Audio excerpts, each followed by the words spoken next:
Welcome to an episode of the Sports Genes Into the Lab podcast, where sports analysts and experts dissect the latest news from the NBA and NFL, giving you a unique view on some of the hottest topics around your favorite teams. From the fresh field smells of the NFL to the hardwood courts of the NBA and possibly your comfy couch for your fantasy football team. Let's see what kind of news the lab is working with today. Here's your host from the Sports Analytics headquarters in San Antonio, Texas, Ernest Silva.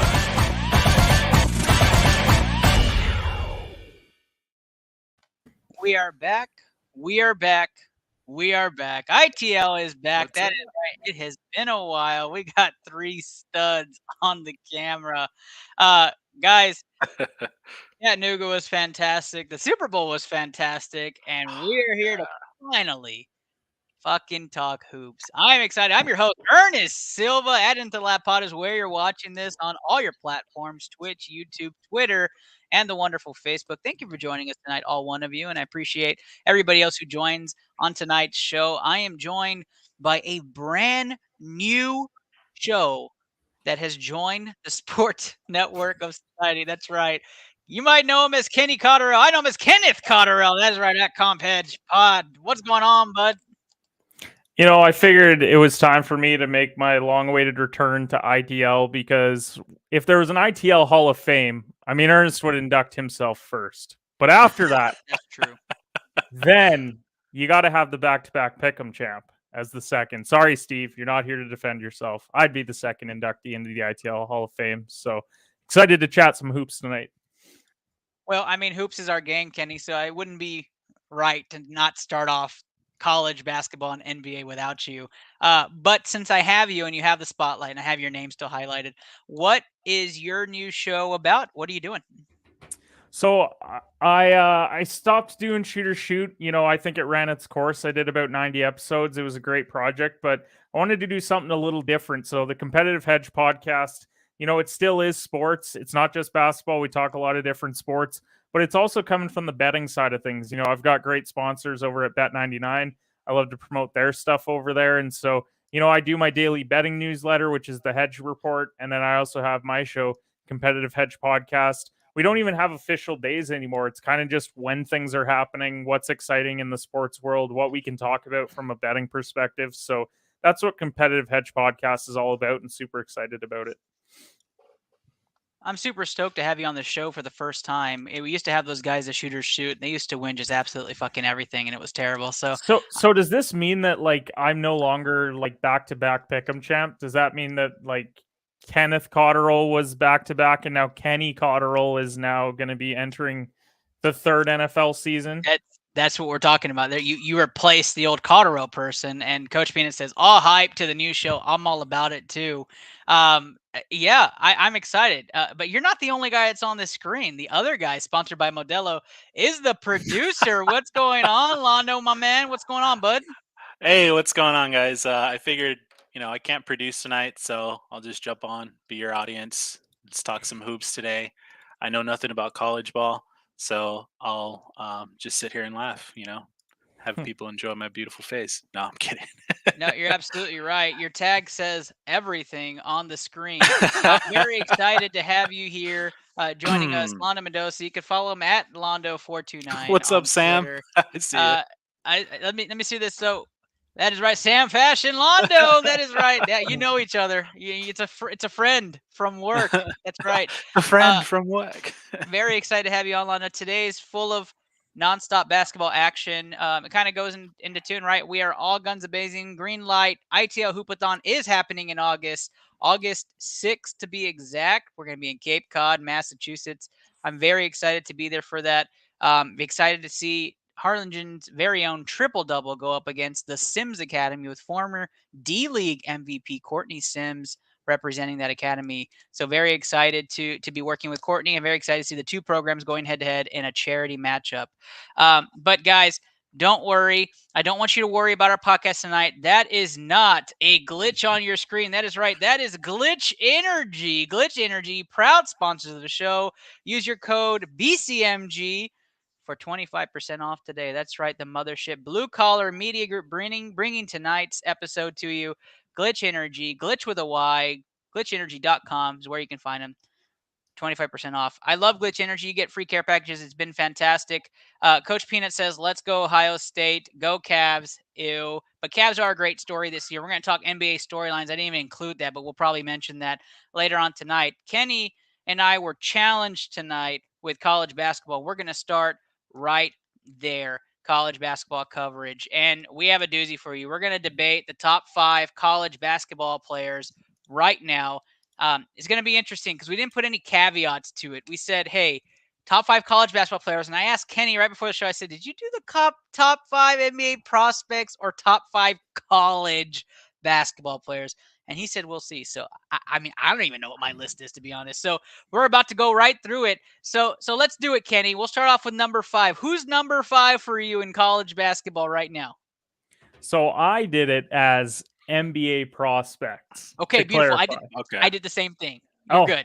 Well, then there we go. We're on the same talk. page. We didn't have to talk. Yeah. So I think Benedict Mathurin is the 5th best player when it comes to being an NBA prospect. Out of Arizona, he's 6'7", 195. He's been improving a lot on the defensive side. He's a good scorer. He's a good rebounder. Just when I look at NBA prospects, if I was an NBA GM, I would be looking for who can I draft that can play 2 through 4, gives me some defensive versatility, can do a lot of different things. He does exactly that. He's on a great Arizona team this year. They're one of the best teams in the country. And he's just really great, especially on the offensive side of things. So there's a couple things that he does need to work on, like the defense. It's improving. It wasn't great at the start. Rebounding he's getting better at. But when you're 6'7", I just think you can do so much at the next level with a guy like that. So that's why I have him at number 5. Yep. So I said, Ernest, if you're going to go into this, do this right. Don't waste Kenny's time. Do a list that's honest to God, to NBA level with these players. Number 5, Marcus Carr. No bias whatsoever. Marcus Carr, number 5, most ready. Most ready guard in this draft for me to fit an NBA system, Marcus Carr. I mean, how can you debate it? The guy transfers over to Texas, fits in right like a glove, brand new head coach, leads a team minutes usage. I mean, if you look at a guy who can lead an offense, so Texas is number 20, right? It takes some time to mesh for the other players. Marcus Carr fit right in. Kenny, I don't know. I think I win this one, number 5, but it's really up to you. How do you feel about my Marcus Carr pick? I mean, you said he comes in and fits like a glove right away, but then also said that it took some time to figure it out. So the other players. He passes the ball. They have to make it. It's not his fault. I get what you're saying now. I mean, he's averaging 10 points per game. He's averaging just over 3 assists. So, like, modest numbers. I don't know if he's even going to make Big 12 first team. Wow. He might be a second team guy. Now, maybe that translates to the next level because, who isn't excited to draft a 6'2" Canadian? That's me. I'm a 6'2" Canadian. So, right on. Very similar skill sets, great shooters, shoot, right? Oh, sorry. Kenny, that was the really old show. 6'2", Kenny? Sorry. Stand up, man. I am Stand up so we can see. I'm just kidding. No, and he distributes. That's where I think we separate because I'm just a pure scorer. He's trying to get other guys involved, and I'm like, I don't need the other guys. I got this. So, that's why he's going in this round, and 27-year-old me is undrafted. So that's the real separator. You and the Brooklyn Nets get it right. You don't need a scorer like James Harden. You need to distribute like Goran Dragic, right? Exactly. Marcus Carr is the Goran Dragic of the college basketball. Number 4, I'll go next just because my list is so much better. Jabari Smith is number 4 for me. Again, NBA ready, wants to go to a team that's going to feature minutes. I think the Tankathon teams, which we are talking about tonight, this guy's going to be on the radar. I like Jabari Smith. I think he's a big presence. He has the star quality, in my opinion. And I love his range. Top 3 in range, top 4 in shots taken at position. I just like him overall. What about you, Kenny? Who's number 4 for you? Chet Holmgren. I think he's a great shot blocker. He's a good rebounder. I mean, it helps when you're the size that he is. I do still have concerns about, is he a little bit too skinny? Because in games that have really mattered, like early on against Duke, he got into some foul trouble when he goes up against some guys with some size. So we haven't seen him play real competition. And this is the argument against Gonzaga every single year. They play a really tough non-conference schedule. Then they get into conference play. Outside of St. Mary's, there's not a whole lot there in the West Coast Conference this year. So I want to see him in the tournament before I'm ready to move him up my board. I think at number 4 is fair. He can be an elite shot blocker, but also the center position is dying in the NBA. It does help that he shoots the 3 ball well, but I think that there's a couple things that he needs to work on before I'm ready to move him up. Yeah, I'm there. If you are a podcast or content creator, this is hilarious. My wife asked me for the Peacock login, and I never would have seen the text had she not commented on there. She's saying she's tried everything. She took the extra step and texted me, man. Oh, wow. Why? Ernest, wow. I want to share a funny story with you. So I did my show last night, and I don't typically look at my phone a lot when I'm on the show. So my soon-to-be wife slides this under the door. Check. Please. As I'm in the middle of recording, and then I go and look, and she's like, I need something from out of our spare room. So then I'm doing the show. I can see her coming in to grab whatever. So I understand for sure. I love it. I have now tried. She says she's tried the regular password. This is an update. Might as well just keep that going. She's tried What's the one password, exclamation Ernest, point. for all the listeners I'm not out giving there? that away. She's tried no exclamation point. We are now trying 2 exclamation points, and it worked. It worked. Guys, my wife is watching Peacock tonight as I'm doing this show. I'm going to give it to you because number 3 on my list is Chet Holmgren. So that kind of slides right in there, and you've kind of given the points I have. Who do you have at number 3, Kenny? I have Paolo Banchero, and I know do all the fucking analysis, Kenny. Just go ahead. Well, I mean, I have the better list because my players are lower down the board because I have a keener eye for talent. But wow, 6'10", 250, like he's actually pretty sizable guy. That's a big dude. Yeah, he's a big dude. I mean, he's no Zion, but like Zion's also got 100 pounds on him now. That gumbo up in New Orleans. So, when I look at Banchero, he came out of the gate flying. Now with AJ Griffin there at Duke, he's kind of had to play 1A, 1B with him because he was hurt to start the year.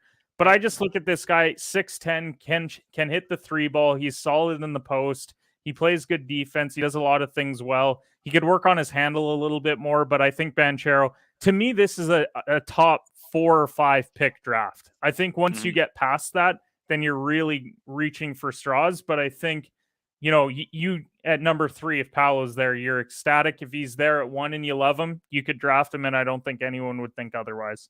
Yeah, you got a forward that's able to post and do a 3. That's pretty awesome, honestly. Yeah, honestly, it's very KD-like for me when it comes to Banchero. I'm not going to say he is KD. I'm not going to say that, guys. There's nobody like KD. He went to UT. All right. There's nobody like him. No, all right. There's nobody like him. Love KD. Yeah. Paolo is my number 2. So Kenny, I'll go back to you again.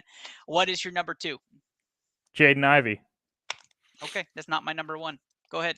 So Jaden Ivey is not in your top 5. Interesting. Okay. So Jaden Ivey, 6'4". He's been throwing down dunks like crazy in college this year at 6'4". I mean, he had one the other day where I was like, oh my God, that looks like an NBA player going up to dunk it. But the defense concerns me a little bit. I do like his offensive game. I like his athleticism and a lot of things that he does. He's 200 pounds, so he's got the NBA body already, which, that checks a lot of boxes for GMs. The thing is, when you're in that Purdue system, a lot of guys look really good because they're a great offensive team and pretty poor defensively. So I do have my concerns about his defense at the next level, but I think if he goes to the right team, they're going to coach him up. I think it's mostly an effort thing. Like, I think defense is all about effort, and if he puts it in on the other end, he's going to be fine. Yeah. Yeah. Again, he was my honorable mention. He almost took Marcus Carr's spot. Oh, wow. Marcus Carr, though, right? Like, so I'm gonna Mark, clip this right now. I'm gonna look into the camera right here. Marcus Carr wins a ring first 5 years before any of these guys. Whoa, that's a bold statement. Where is Marcus Carr currently on ESPN's remaining players list? I don't I'll use look it up that as we go. trash website. Okay, what website would you like me to use? Can you go to bluecollarmg.com?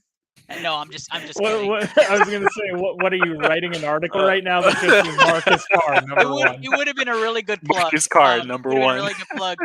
Marcus Carr currently 17 on the big board. 17th on the big board. Hey, okay, that's right. Wow, some random writer. Some random writer. No, and I mean when it comes to number one, like you've already said his name, but he to me is KD like.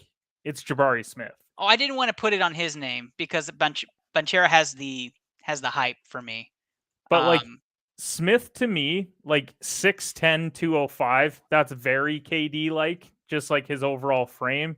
He's a good shooter. This is the right question. This is the right question. I don't know what this. Like, this is the right question. I mean, I don't know. Like, it's Jabari Smith, no doubt. But this is the right question. Go ahead. I mean, that I can't wait until we talk about Houston because that's just an interesting situation of who do you actually take. Let me please add that to the list of things we're talking about real quick. Hold on. Also, Jabari Smith, he's one of the best defenders in the country. Like, he is so talented on the defensive end. And a lot of people will point to, well, when you have Walker Kessler at the rim, that helps. He had a triple-double almost with blocks the other day. Like, so when you have that guy behind you, then you can gamble a bit more on defense. You can be a bit more aggressive. But when you're 6'10" and you can defend multiple positions, to me, that checks every box that you want, especially since these bad teams, like Houston, are terrible defensively. They are so bad defensively. If you could get a guy like this that you could have guard 3 through 5, I think that goes a long way. Absolutely. And I don't want to make the Rockets are a topic of conversation. We can talk these prospects and how they fit the system in just a moment. But my parody list, and yes, it was parody. He is the expert on college basketball. Wait, this way. He is the expert on college basketball. I am the guy that's just getting into this right now. It was made for him. But is Drew Timme. I do like Drew Timme. I would never draft him number 1 overall, but I figured he's due. He's like the Tyler Hansborough of 2021. He's a fantastic college player. Timme is last year's Luka Garza. Absolutely. Yeah, he's a fantastic college player. And so I put him at number 1 because I thought who's the top college player. Like, which also, mentioning Luka Garza, shout out to him for getting his jersey retired last night for Iowa. Like, you know that you're a bad basketball program when the guy has just left your college and you're already retiring his jersey. So shout out to him for being in his rookie season and he got his jersey retired in college. So Coach Peanuts bragging that the Cavs are a playoff team. Again, we're going to get to you.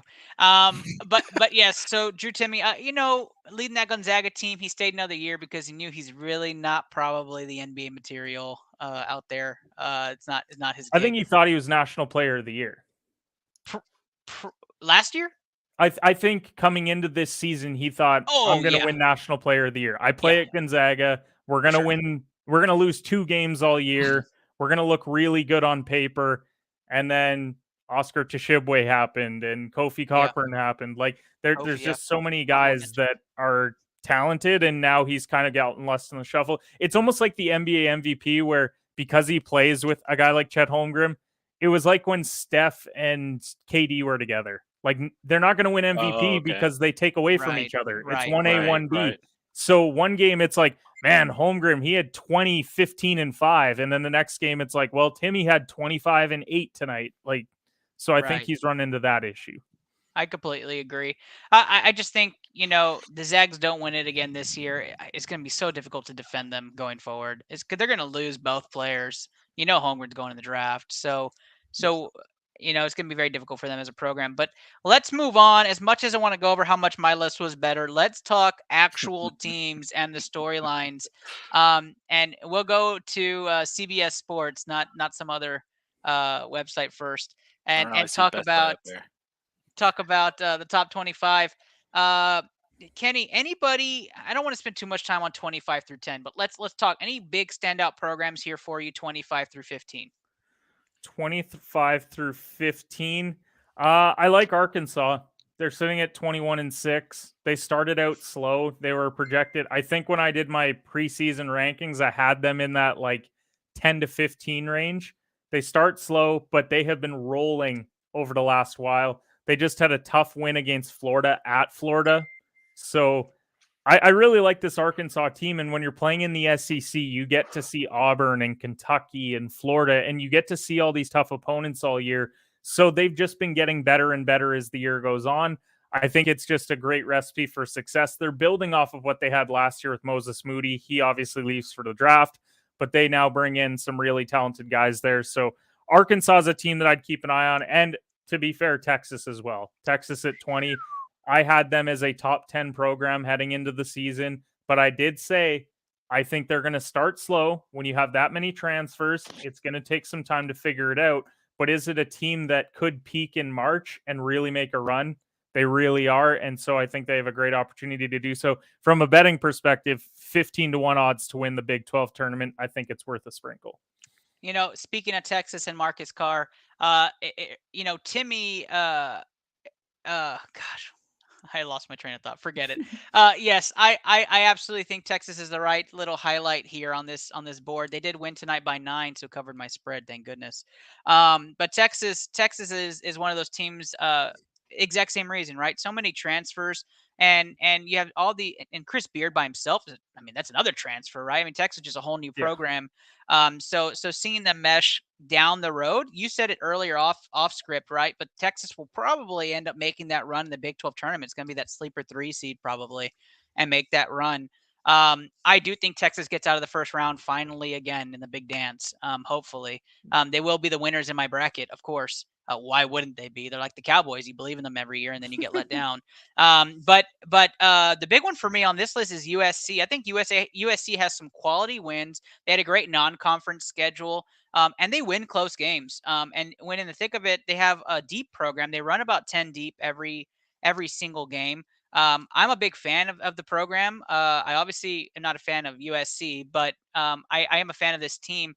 What do you think is the cap for USC? Is that a contender for you, or does USC have a limit in your opinion? I think with USC, because I look at them, they're 16 in the AP poll, so we're looking at them probably as a 4 or 5 seed once we get to the big dance. Mm-hmm. I think they need to make a run in the Pac-12 tournament still. I mean, let's face it, that's a 3-team conference this year. Oregon is disappointed. It's them, it's UCLA, and it's Arizona. And if they can knock off one of those 2 teams, they secure themselves a 4 seed. I like Isaiah Mobley a lot, but I do think that I think this is a team to keep an eye on as a potential first round and out. And there's a few of them that I look at on there.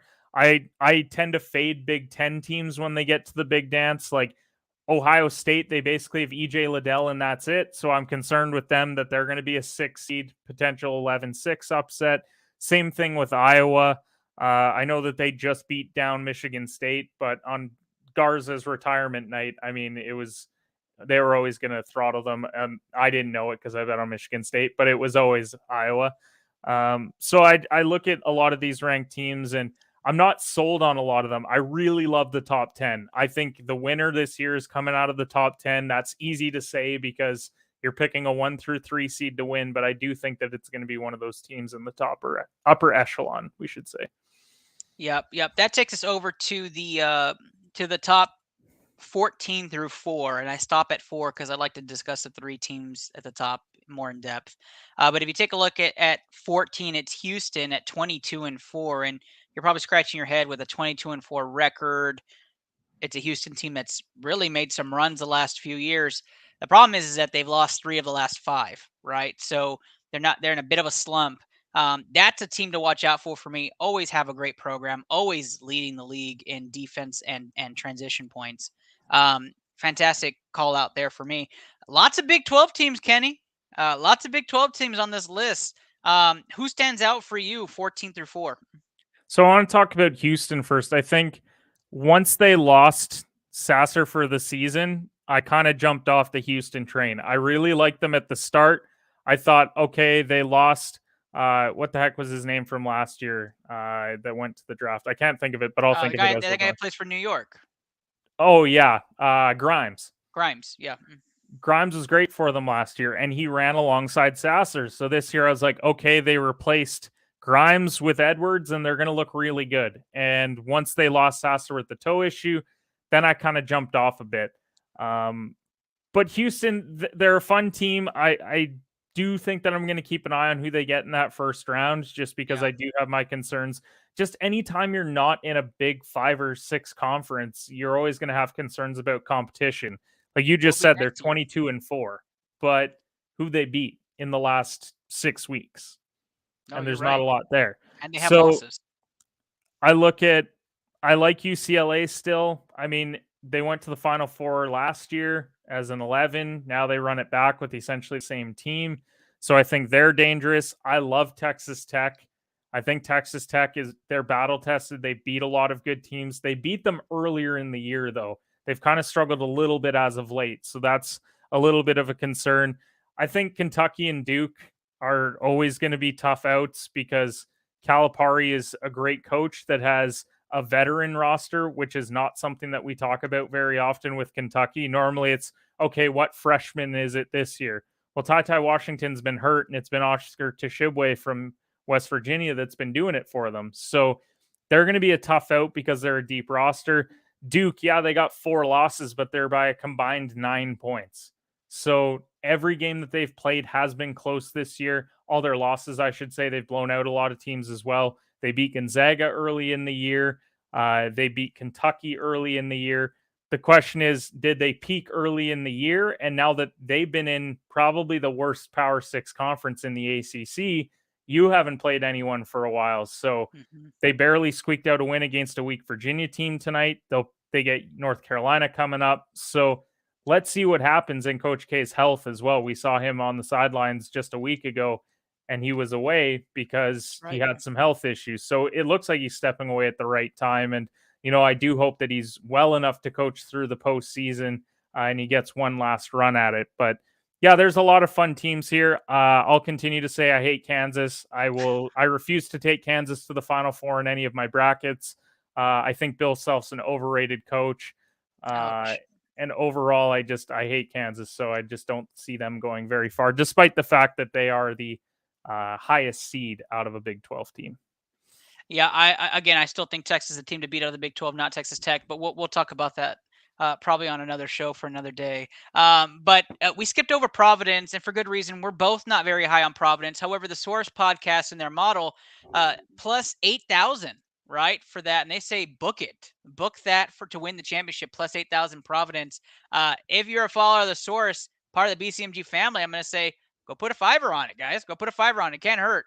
It can't hurt. I mean, the odds help. Yes, at 80-1, I still think that they're the second best team in their conference, if not third. I actually think UConn might be better than them, but Villanova definitely is.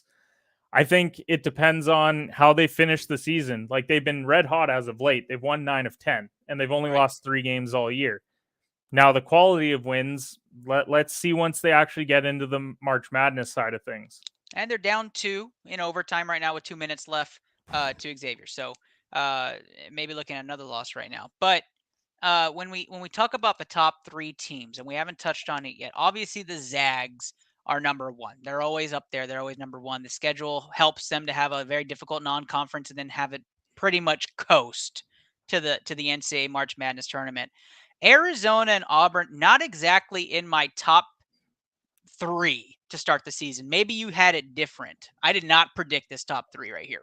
Okay, I knew the Zags would be up there, but obviously I had them at 4 because Texas was number 1 at the time. So, so when you think about these 3 teams, which one shocks you the most? I'm going to probably take Zags out of it. Between Arizona and Auburn, who's been the pleasant surprise for you? I want to say, it's a tie between Arizona and Auburn, but I'll give the edge to Auburn. And the big question mark was, okay, so they brought in Walker Kessler, which for those of you that don't know, he was the number 14 recruit coming out of high school. He goes to North Carolina, plays very underwhelming last season.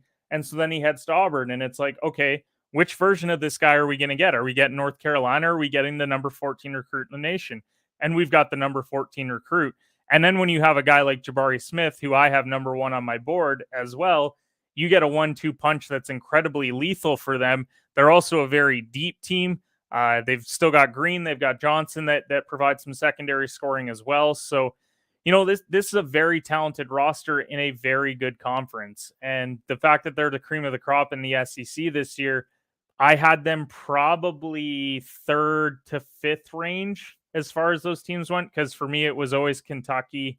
And I actually liked Arkansas a lot. So I would say that they're surprising, but Arizona too, and it's because Benedict Mathurin, who I talked about already, he came from out of nowhere, and that's what's so awesome to see. This is why I love college basketball, because you look at the start of the season and you're like, man, that team's so good, and then they're like 4-3 to start the year, and you're like, oh my God, like, is this team any good? And then they can rattle off 10 straight wins, and then you're like, oh, they are good, and then they lose 3, and you're like, okay, maybe they're not. And so you go through this Jekyll and Hyde situation all season with these teams. Oh, you muted? Oof, I got a mute on the night. Wow. You know what? We're not going to ring this too much tonight. So mute of the night number 1. Wow. Wave it in. Mute of the night number 1. That is right. You know what? Shame on me. I had Arizona at 21 to start the year on my list. That's just way too low. That makes me look like a terrible analyst. I think Auburn, I had them in the teens though. Like I don't think that it's crazy to have them at 21. I definitely. So I didn't wasn't have them nuts in the top for 10. thinking that they didn't have a ton of talent. Like that wasn't like I knew they had one good player, but I didn't think they had like anybody else. Like that I think people looked at a guy like Smith and they're like, okay, he's probably going to get drafted this year. He looks like a good freshman. Not this good. So all that it takes is that one guy, and that appears to be the situation here. Yeah, I completely agree. Top 25 React brought to us by Competitive Hedge Podcast and Into the Lab Podcast. If you're watching, you're missing all the analysis. We're about to jump into the NBA. But Kenny, you may have missed the memo, but Into the Lab was in Chattanooga this past weekend. We had a really good time, but the reason why we were there was because of the BCMG stream team. If you haven't checked out the stream team, we've added some folks. C-Razor Gaming, Facebook gamer C-Razor Gaming Chase has joined BCMG. Very excited to have you part of the team. Misled Misfit Gaming has joined BCMG, part of Facebook Gaming as well. And not to mention the very new Kendall Too Quick on Facebook Gaming has joined BCMG as well. We continue to grow. # Better Together is our slogan for this year. We had a very fun time in Chattanooga. We got to meet a ton of people, a ton of like-minded media companies as well. And so, Kenny, might as well ride the train now while you can. Sorry, never mind. Touchy topic. But if you want to check out the stream team, let's take a look at the stream team video. Let's roll it.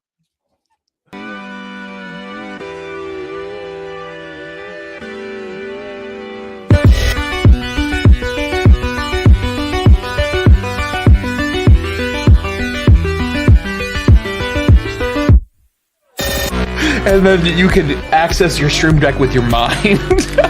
Dim our key lights, bro. Connect to your stream deck via catheter. Oh! Yo! Clip that! Clip that headshot! On the ladder.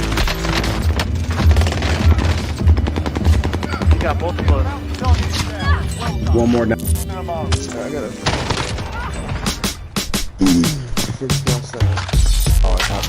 Finish Yo! No fucking way! Let's go! Yo, that guy in the heli, he was all the way across the map! I think they've shut the door on these people.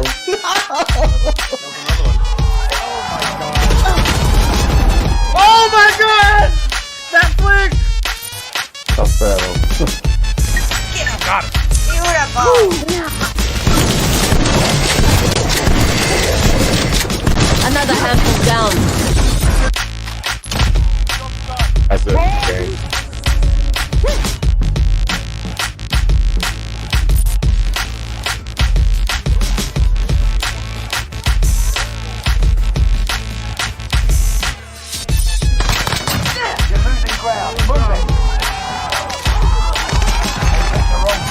See? Oh my! Did you just die? No, someone fucking walked into the room that I was in as I was about to walk out and scared the fuck. You yelled.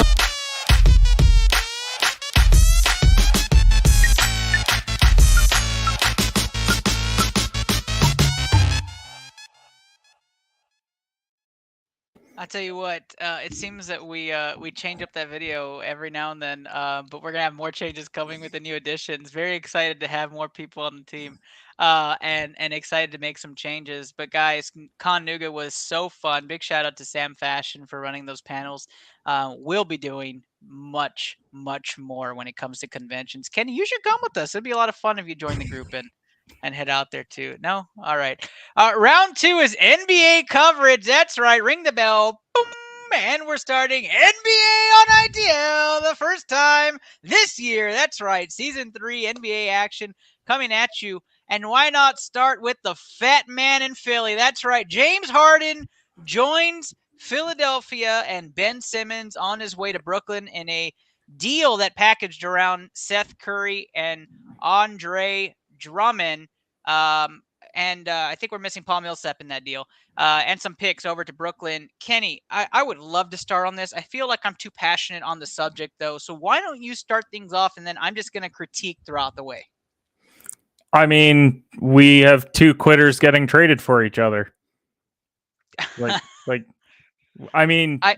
Sorry. We have a double quitter that the media doesn't hold accountable for being overweight, quitting on a franchise, then quitting on a second franchise, basically saying, I'm not going to play for them anymore, despite being a good team that was one toe away from possibly winning an NBA championship last year. So we have that on one side, and Brooklyn got back Seth Curry, a great shooter, Andre Drummond, a rim protector. They got Ben Simmons, one of the top 3 perimeter defenders in the NBA and a great distributor, and some picks for that guy and Paul Millsap. I think Brooklyn stole that trade. And, at the end of the day, Philadelphia, if these 2 teams face off, I do think that they don't have an answer for Joel Embiid on Philadelphia. I think that they'll be fine stopping James Harden. I think you stick Ben Simmons on James Harden and you neutralize him a bit. And I think that Philly's going to have fits trying to stop Kyrie, who, by the looks of things with New York's vaccine mandates, is now going to be playing as a full-time NBA player coming up here. So he's going to be playing much more. And down the stretch, if they can develop some chemistry, then they're in a great position. So, yeah, it's 2 quitters getting traded for each other with some other pieces along the way. Brooklyn steals the trade because they also got role players and picks. I think Brooklyn steals the trade for the future past this year. I don't think Brooklyn will be good this year. I think that I don't know if either of these teams are going to be great this year. I think that you still have to beat Milwaukee. I think everything goes through Milwaukee still. I really believe that. And if not Milwaukee, Miami, we're just passing up Miami. Now, Chicago, they have to get healthy. If Chicago, though, has Caruso and Lonzo, where they can defend a little bit better on the perimeter, I think Chicago, yes, they're in that conversation. But to me, it's Milwaukee and Miami are here, and these other teams are kind of on that tier below because Bam Adebayo's back, Jimmy Butler's back, Tyler Hero's going to be probably the 6th man of the year, Kyle Lowry's still there. That's a very good Miami team that I think people forget about. Yeah, so going back to the trade, specifically on the James Harden piece, if Harden gets healthy and you have a healthy Harden Embiid in Philly, then they are good, right? Yep. They are great. They're a pretty good team. I'm not going to say great team, but they're a pretty good team. I think you're right? It still goes through Milwaukee, but Daryl Morey, James Harden reunited for years to come. He'll build around those 2 pieces. He gets his 2 pieces he wanted. Morey thinks he can build around James Harden. And we're bringing Londo back in. The producer wants to chime in on this NBA talk. When you look at Brooklyn, though, as a Houston Rockets fan, I'm excited for the trade this year because you have Kyrie, who only plays half the games. You have KD, who is hurt. Simmons, who has to get back into NBA shape. And a Brooklyn team that was already on a skid. Yeah, they won a couple, but they're on a big skid. Now potentially have 2 lottery picks if Brooklyn misses the playoffs, right? Or Brooklyn's in the play-in, whatever it may be. And you can pair those, go up higher if you need them or whatever it may be. So I personally think for Houston, you need Brooklyn to have a bad year. And if you're the Brooklyn Nets, you're kind of banking that Simmons and KD will come back at the right time and you make a run for the ship. That's what you're banking on, right? I just don't think Brooklyn, given the health status, is good enough to be a top 4 team this year. I think Brooklyn's biggest issue is that the teams that they have to beat all have very talented centers. Because let's call Giannis the center. The way that he plays for that team, Portis plays the 4. Like Giannis is the guy getting all the boards and he's doing everything for them. You have Embiid and then you have Bam Adebayo. Those are your 3 biggest challenges that you're going to have in the playoffs, and they all have great centers. So you're now relying on Blake Griffin, Andre Drummond, and whatever 38-year-old expiring deal, 1-year deal guys you've got on that roster with Nick Claxton. So that's your front court. Yeah, you have LaMarcus Aldridge. So 38-year-old, 1 year. So that LaMarcus Aldridge. Let's not act like he's Portland LaMarcus Aldridge. That guy retired and now he's back. Well, he played for UT. Sorry, the UT effect. I always forget that. Talent doesn't wither away. So wait. So let me get this straight. You are not backing Brooklyn despite the fact they have Kevin Durant from Texas and LaMarcus Aldridge from Texas. How do you live there? How do you sleep at night?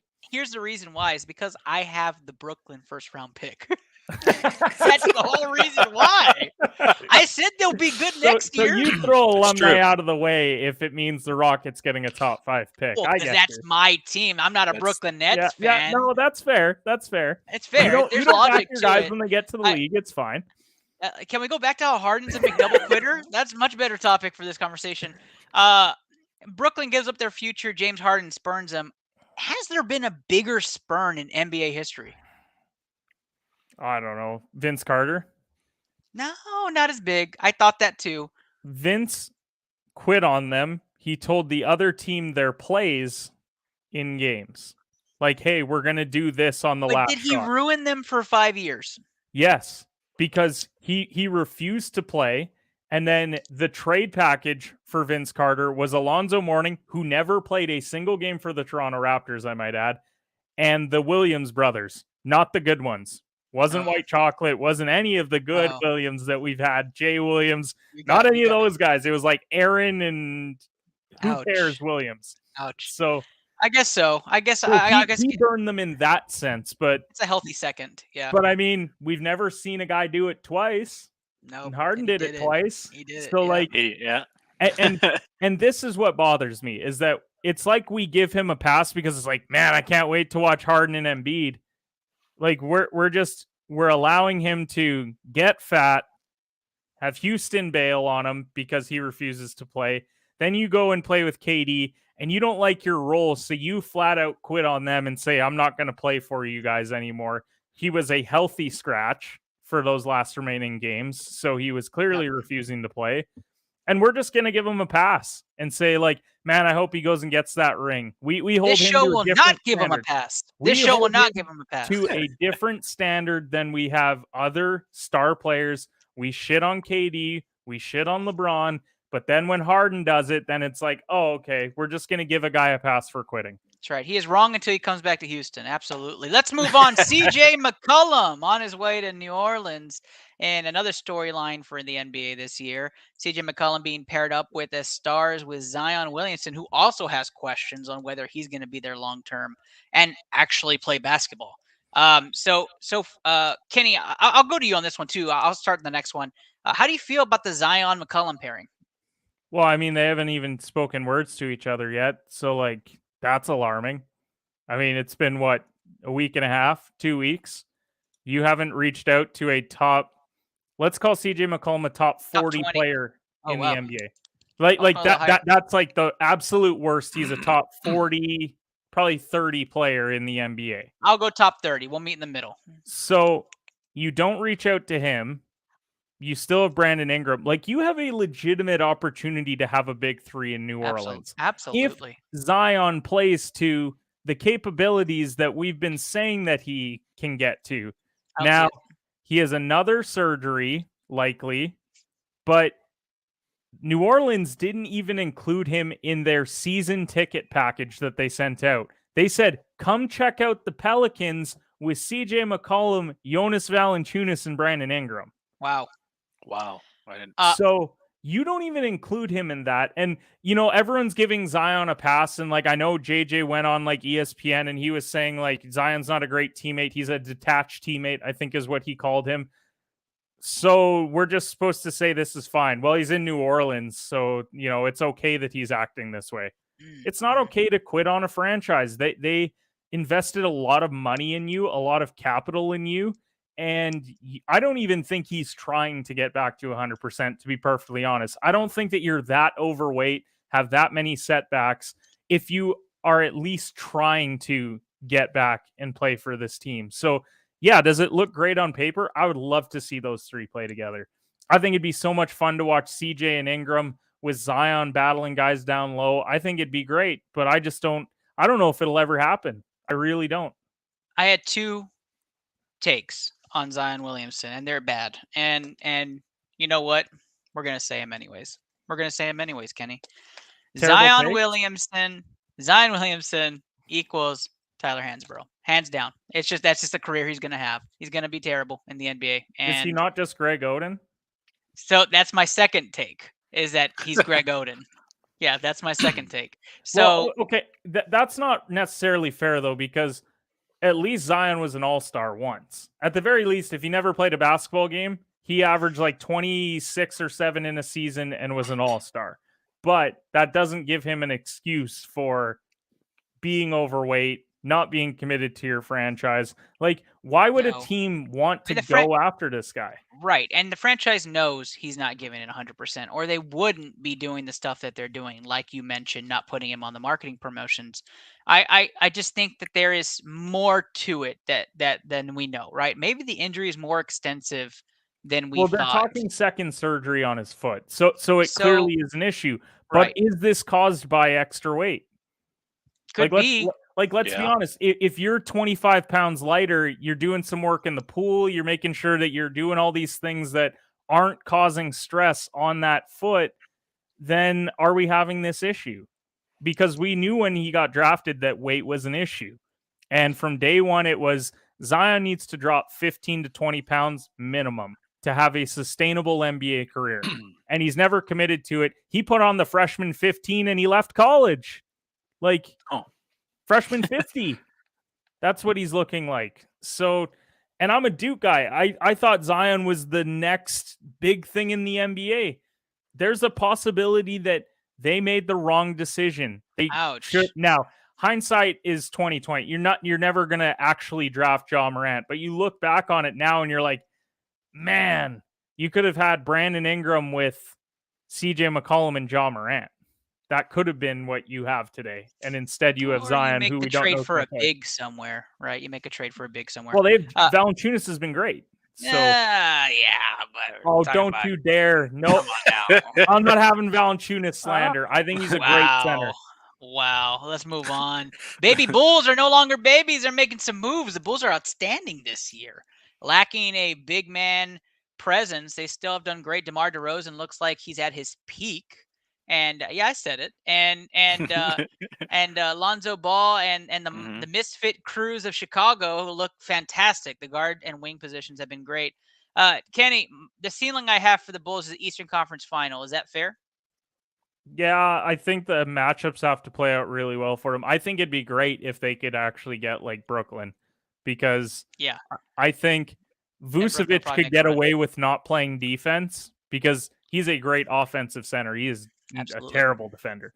So if you could get away with Vucevic just like going at Drummond and these other guys, and then you have basically DeRozan and Levine, they do need to get healthy. They lost Williams. That was a tough loss for them. And they need Caruso and Lonzo back, because that's been the difference between them being the 1 seed and them slipping a little bit, is that defensively they haven't been as good. Yeah, I mean, I think the big thing is that the 4 players, and the 4 players I have in mind are Ball, Levine, DeRozan, Caruso, right? Been fantastic for the Bulls. Caruso still hurt? Caruso is still hurt, yeah. Okay. So, yeah, you bring Grayson Allen, am I right? Yeah, God, everybody loves that guy. Not. yeah, who would like that guy? Oh, gosh, that guy grinds my gears. Yeah, he tripped my he tripped my cousin back in college. I do know that, yeah. God, I hate Grayson Allen so much. I want him on the show. Grayson Allen, shout out to you. I hope you come on here. I'd love to talk to your face. Yeah, I didn't have much more to say about the Bulls other than a run by the Baby Bulls would be fantastic, and I think everybody in Chicago would love to see that. So would love to for see. sure. And of course, I want a Nets outing real quick. Let's move on.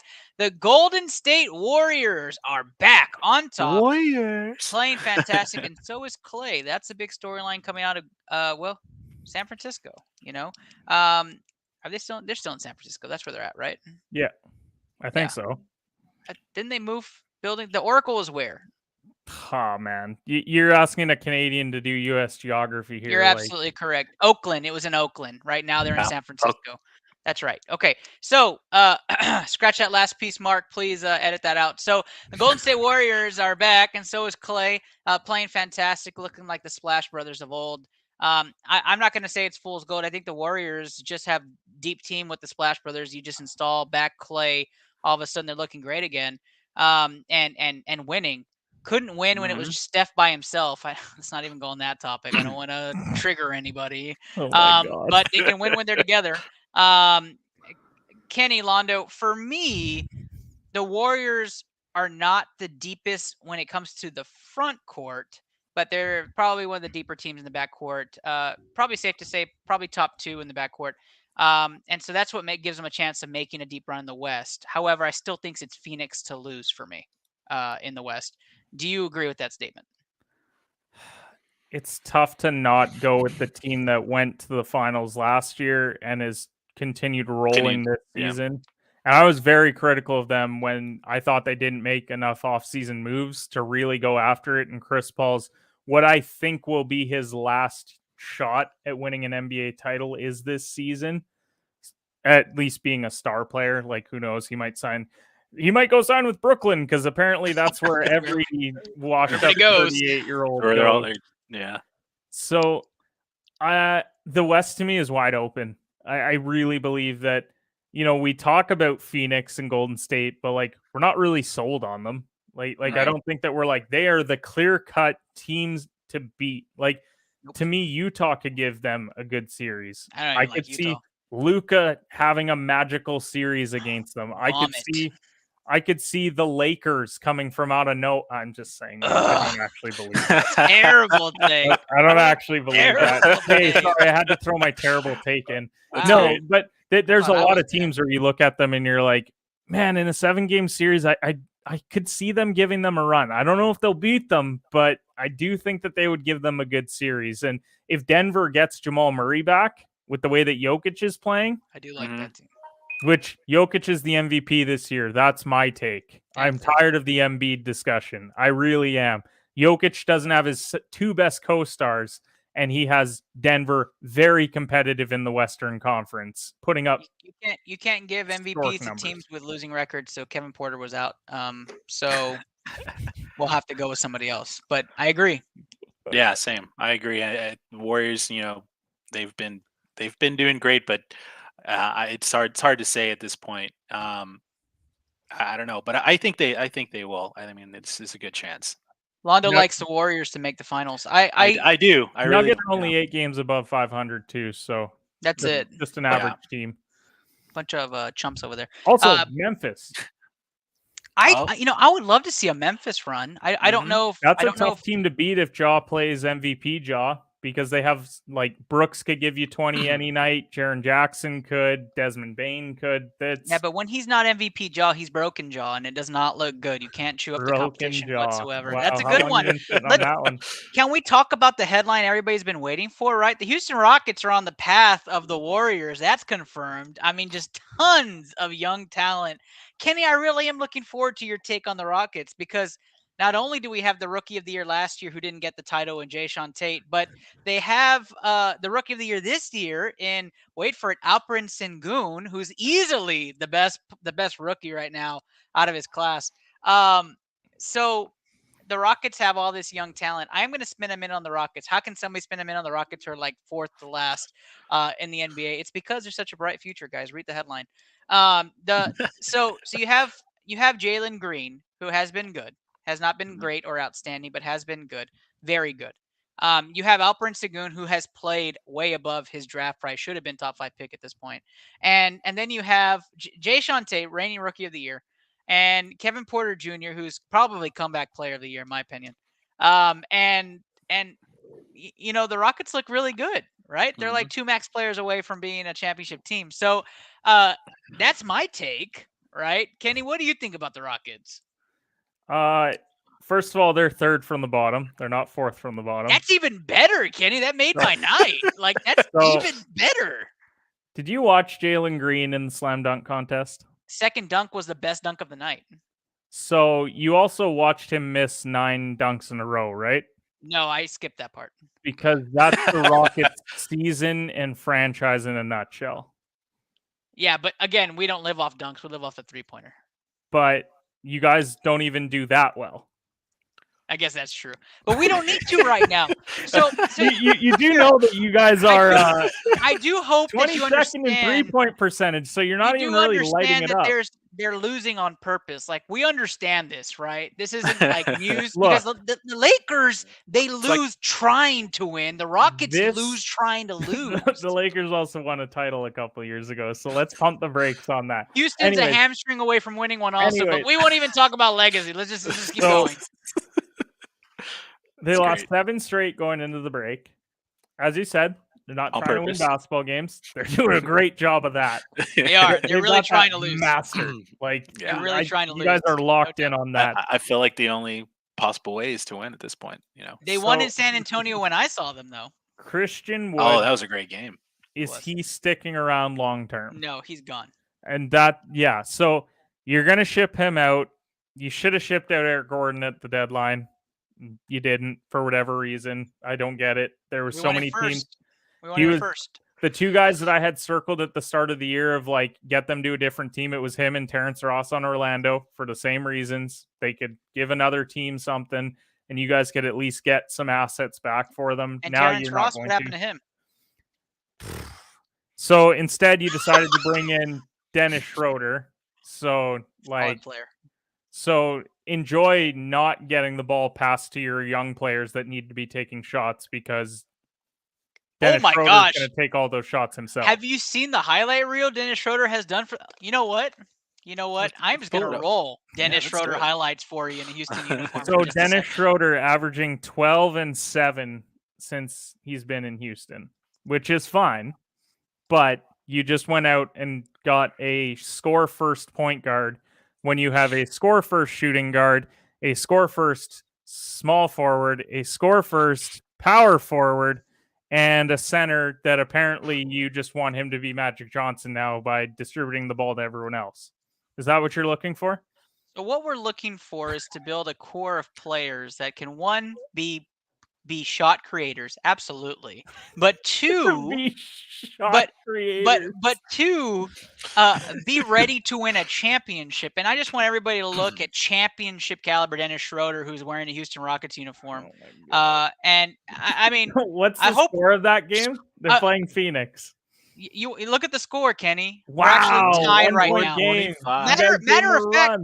You didn't watch this game, did you? Because we led this entire game until the end. I know that you guys lost by 4 in that game. The final score is 128 to 124, wait. And I didn't even have to look it up. So I want you to honor. Look, Dennis Schroeder go. I mean, that's beautiful. There is a play, it must have already passed, where he gave a beautiful alley-oop to Jalen Green, the guy who you made fun of for being in the dunk contest. Jalen Green shooting 39%, Kevin Porter Jr. shooting 40%, Schroeder shooting 36%, Matthews shooting 41%. Those are great numbers, right? Are you really saying those are bad numbers? To shoot 40%? Give me the numbers. Hold on. Give me the numbers for your best team. Give me the numbers for the Bucks right now on their 3-point percentage shooting. I'm not even kidding. No, that's field goal percentage. Give me the field goal. Give me the field goal percentage. Okay, so here's the Bucks field goal percentage.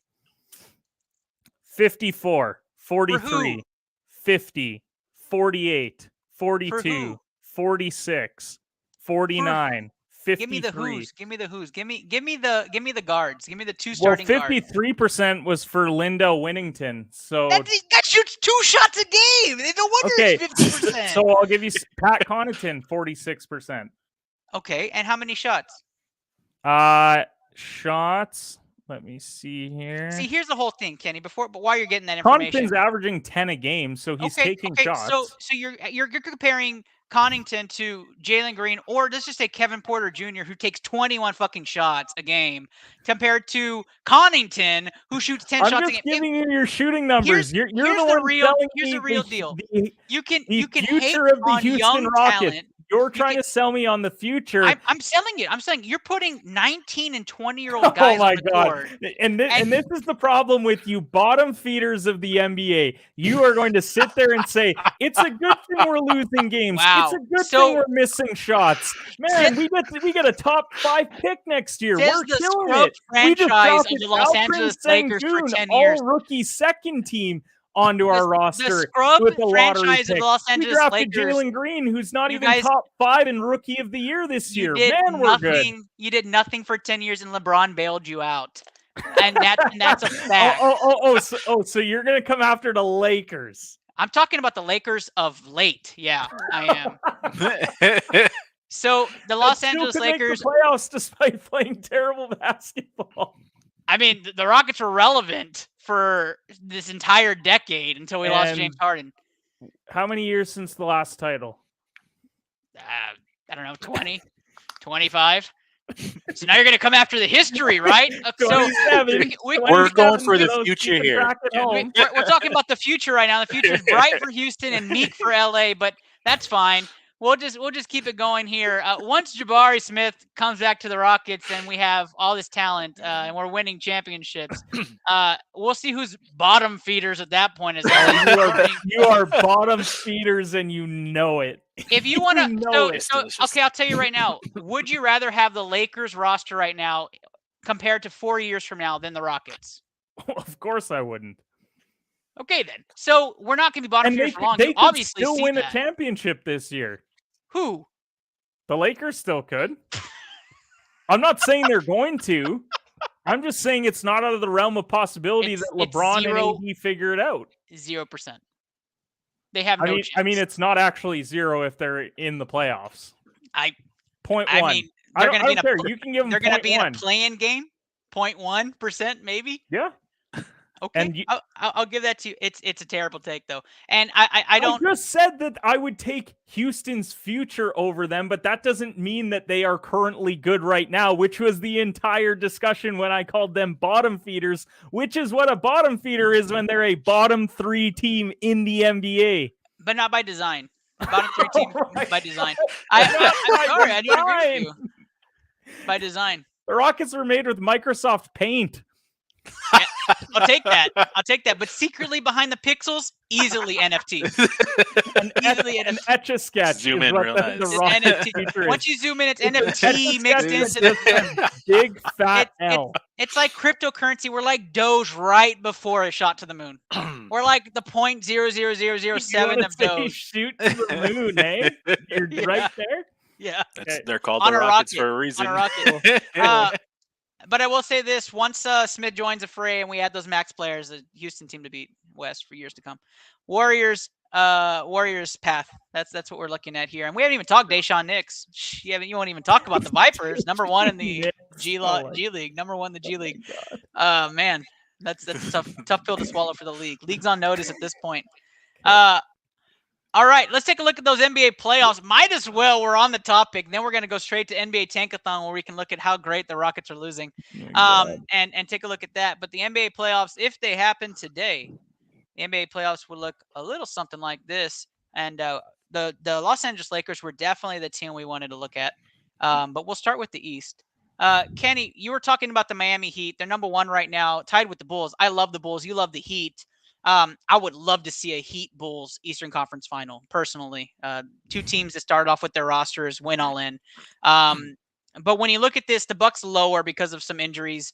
I really stare down at the 8 matchup with the Nets. A Nets Heat rematch would be I crazy. think that how it is right now would be a perfect first round playoffs. It would Like be nuts.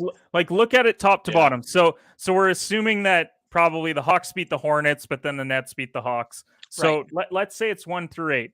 Heat versus Nets. Crazy Great 7-game series. series. Crazy Great 7-game series. Mm-hmm. Chicago versus Toronto. Even better. DeRozan versus Toronto. The storylines, yeah, just amazing. Celtics, Philly. They've faced off how many times over the last number of years, and they've traded wins because of injuries. That's So right. now we get to see Brown and Tatum versus Embiid and Harden, and that would be a fun series. And then Daniel Milwaukee, Tyson. Cleveland. Oh. Ooh, like That'd be fun. that's a tough one for Milwaukee. Like they have the size to match up well with them. This would be a perfect first round to me. Like if it ends how it is right now, awesome. I would love to see this in the first round. The only thing that could be better is if Washington plays in, Brooklyn's out, but I'm completely with you on this, Kenny. Completely with you on this. Washington plays in.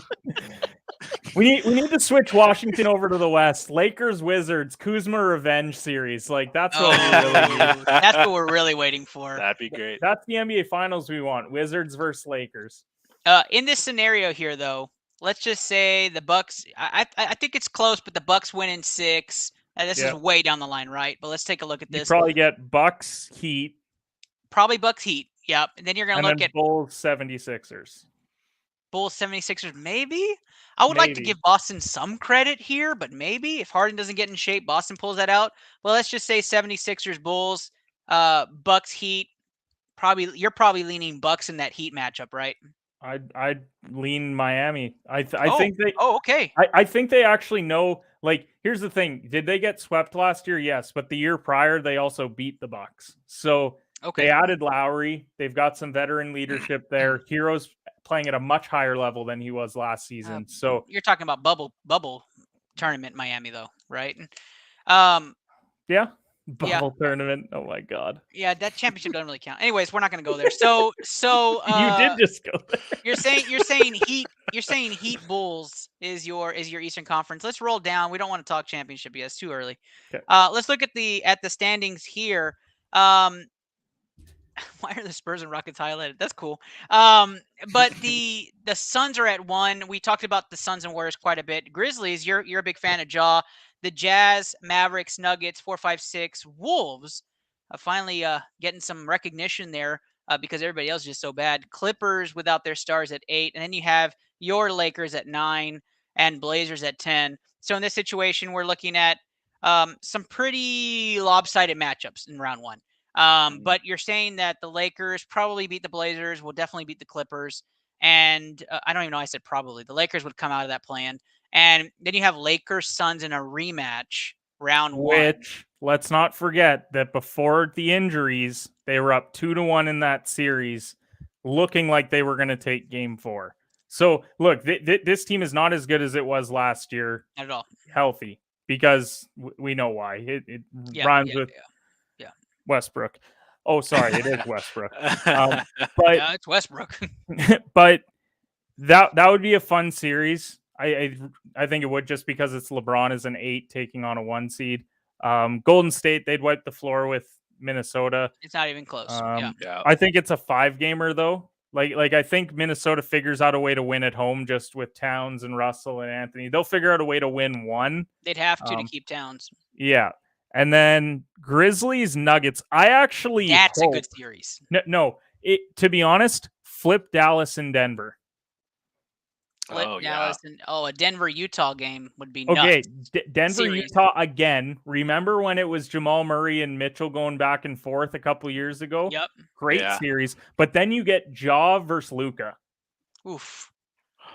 Awesome first-round series. We deserve that. I think we deserve that would be awesome. And then, you want to know what the offseason would be all about? The guy that loses. Well, does he need to move on? Does he have the pieces around him? Can he ever win with this franchise? We'll be right back on Undisputed with Skip and Shannon. And you know where Luka played best when he was with Silas. I see where you're going with this, Kenny. Luka to Houston might be confirmed. Wow.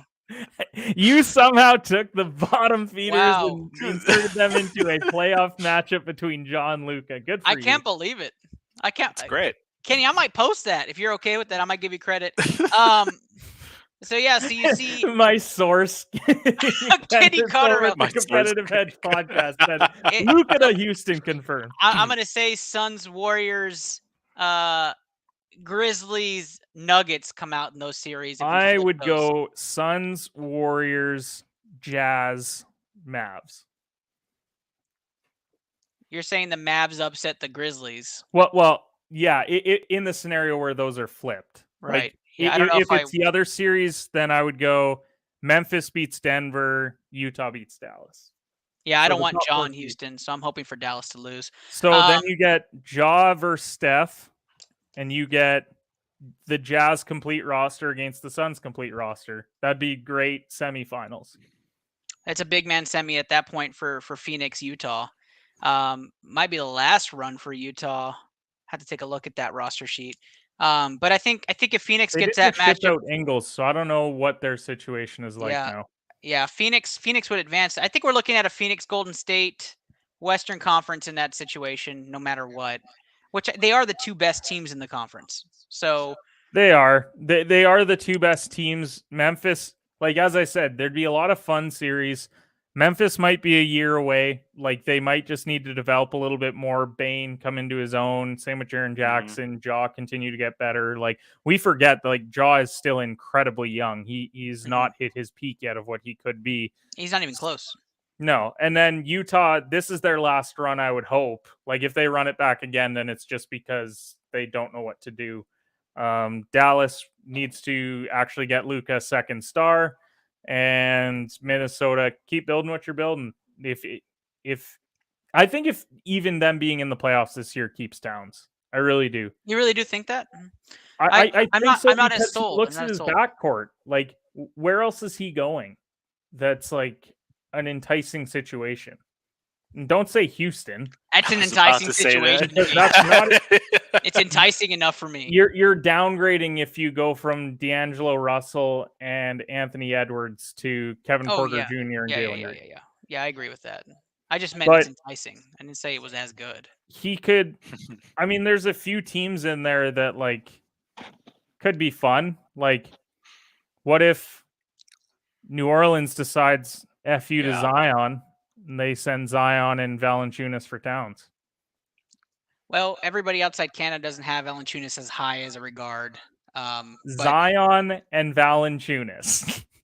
like I said, not as high on Valanciunas everywhere else. And Big Mac Freddie doesn't really need to go to Big Mac Freddy. Nice. I don't know if anybody's going to be paying that much. Anyways, let's talk about Tankathon though. The lovely Houston Rockets down there, 15-43. Looking, if you had to pick out of the lottery, Kenny, I didn't get to ask you because you were crazy bold takes earlier. Who do you like for Houston if they had the number one pick? I mean, I think it depends on like if you actually are sold on moving on from Christian Wood and you move him. Mhm. I do like the Jabari fit. I don't think you need Jaden Ivey. Maybe Chet Holmgren. Man, I really don't like Chet Holmgren. That's a personal opinion, but I don't like the game. I don't love him because of his size right now. Like he just Right. looks too frail, and I think it's just tough to get over seeing a guy that skinny. But maybe Paolo, 6'10". Like I think he could play where Christian Wood plays. If you get some assets back, then that would be a solid pick. If I'm being 100% honest on who I hope gets the number one pick, I do hope that Oklahoma City gets it. Why? Well, because I love Davis Cordova so much. No.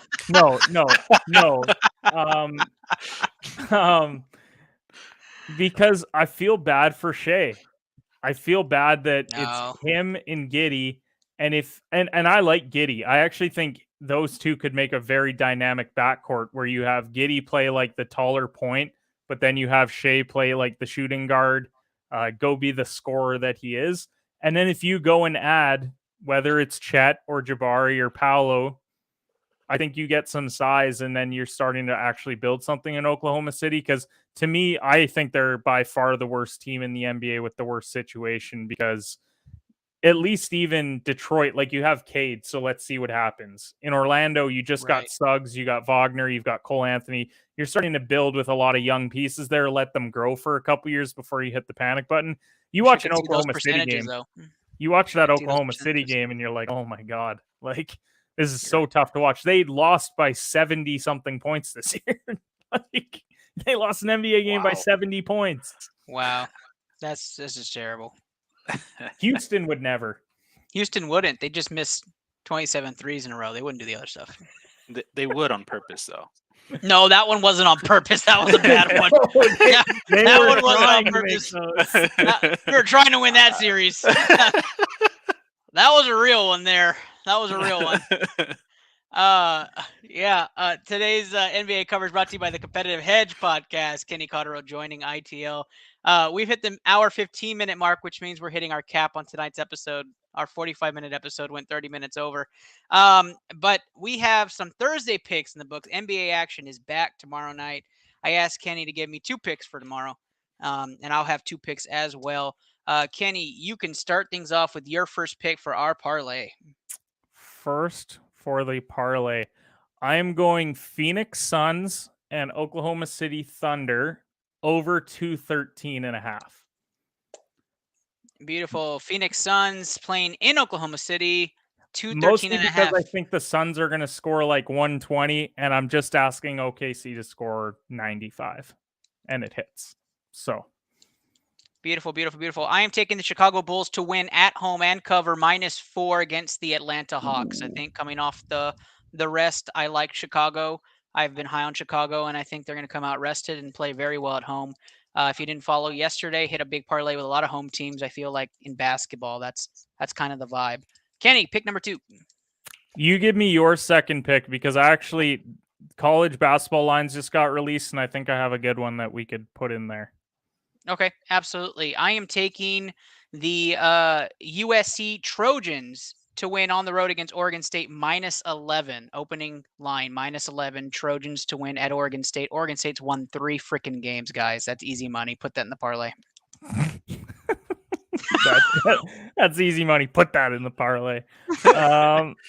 So, man, the problem is that the lines that they've released are all Butthole State playing. So, like, there's not a lot of teams that I love. Incarnate Word is there, but unfortunately, might be fading. Oh, that's an easy one right there. That's an easy pick. Is that an easy pick? Incarnate Word, yeah, absolutely. Let's go Indiana. San Antonio school. Indiana Hoosiers -6 versus Maryland.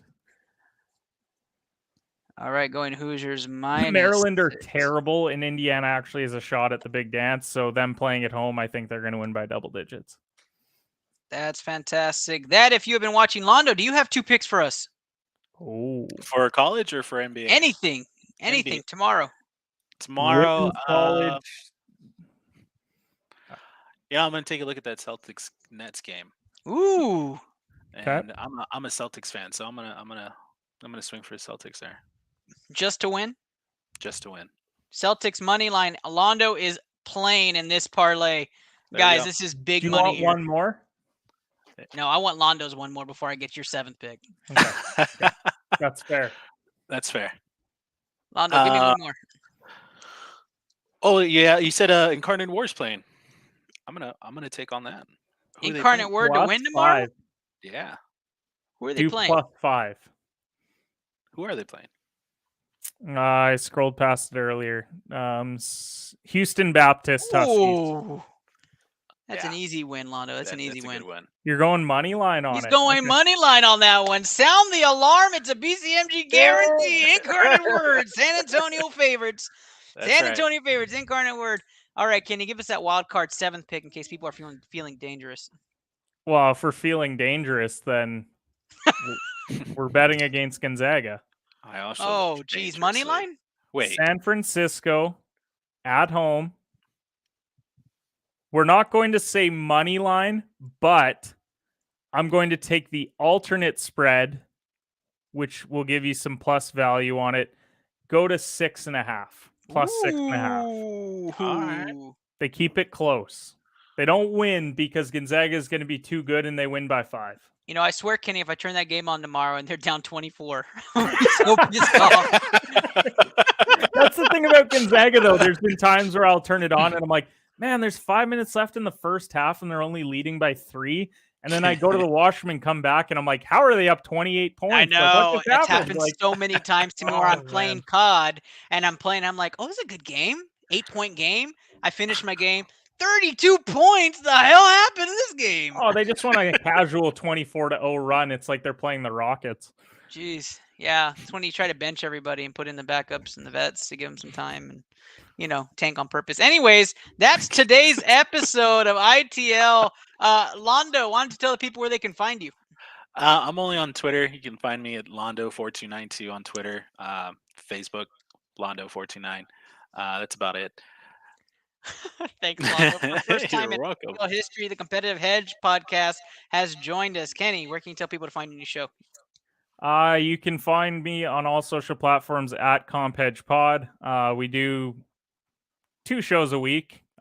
We're currently doing one. Once the wedding is over, it will be up to 2. I think I would get strangled if I told her I was doing 2 a week right now, and that would just put a damper on the wedding if I died before it. Make her say I do first. Yeah, exactly. Then she's locked in, and then I can podcast whenever I want. Like your bets. Over on Substack, I've got the Hedge Report. It goes out Monday through Friday. Occasionally do it on the weekends, just depending, honestly, when I roll out of bed and whether I get the picks in before college basketball starts. We're heading into March Madness season. I'm not going to be as active on that as I would like to be, as I have in years past. But as I said, wedding is coming up. It's only 17 days out, and just so happens to fall right in the middle of conference tournament play. So that does mean that I will not be quite as active as years past. Just have it playing during the wedding. Appreciate you having me on, buddy. I always love coming on ITL. I'm going to be on a lot more in the future now that I've had some time free up. So yeah, thanks for having me on. So I'm very intrigued. You have TVs at the reception. I just have to ask for a friend. Yeah, we'll do ITL live wedding day. Like, I think that sounds great, right? I figured you have to have live broadcasting of the wedding anyways, so we've got to be included. Exactly. Everybody, I am your favorite host, Ernest Silva from the Mothership Blue Collar Media Group, and the sign on my left. And, of course, this is ITL sign on the right. Thank you guys for joining us tonight. Take the pick seriously. Indiana, -6.5. OKC Phoenix, or the over 213.5. Bulls -4. USC -11. Celtics money line. University Incarnate Word made the ticket money line, and San Francisco +6.5. The alternate spread. Thank you guys so much. We love y'all. Good luck on your bets, and good luck to your favorite team as we go into March Madness. We are back with hoops. Woo! Good luck, Rockets.